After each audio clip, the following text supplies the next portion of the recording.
14 février oblige, ce matin, vous nous parlez de... Taxe d'habitation. Ah, vous l'aviez pas vu venir celle-là. Habitation.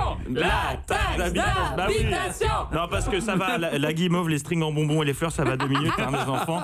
Faudrait pas que la Saint-Valentin vous fasse oublier que la vie, ça reste quand même une belle tartine de... Enfin bon, vous m'avez compris.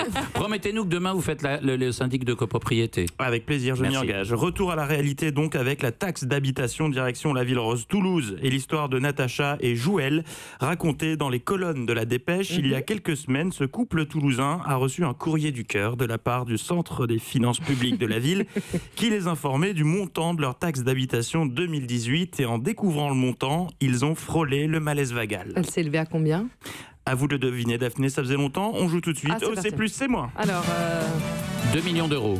on est sur du 600 €. C'est plus. 700 €. C'est plus. 800 €. C'est plus. 2000 €. C'est plus. 3000, 100 000 C'est €. plus. Stop. Et c'est perdu, c'est dommage. La vitrine vous passe sous le nez, Daphné. Mais vous ne repartez pas les mains vides. Je vous offre un panier garni.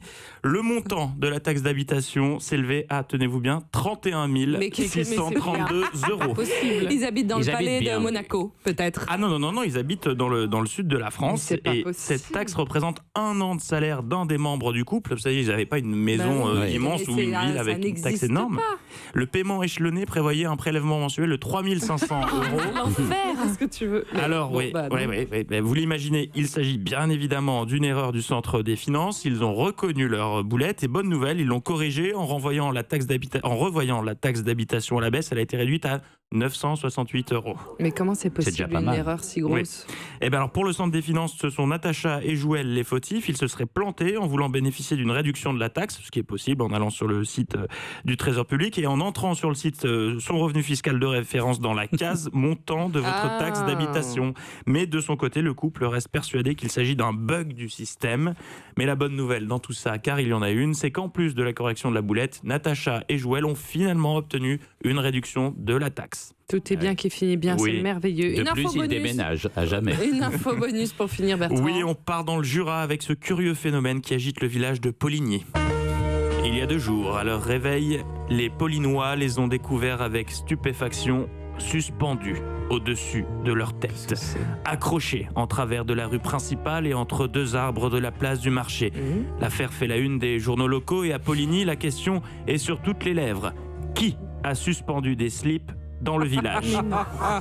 S'agit-il d'un commando de fétichistes, d'un groupe de copains potaches ou d'un hommage à l'immense Sébastien Patoche? À l'heure qu'il est, personne, je dis bien personne, n'a percé le mystère des slips. Je mise donc tous mes espoirs sur les talents d'enquêteur de Christophe Ondelat pour nous révéler qui a accroché ces dizaines de slips à Poligny. Il y avait une dizaine. Une dizaine. Comme sur une corde à linge. Mais ça doit être joli, ça doit être ravissant, une guirlande de slips. Mais le monde serait beaucoup plus beau s'il y avait des slips un peu partout. Si tous les slips se donnaient la main, ça formerait une grande ronde de slips autour de la terre. Des slips propres, Daphné, c'est important. Tout de suite l'hygiénisme du médecin. On se lave les mains avant. On va faire passer là, en tout cas, cette info à Christophe Ondelat. Si jamais il la traite, J'en rêve. Christophe, si vous nous entendez, faites On la raconte sur les slips à Poligny. Europe.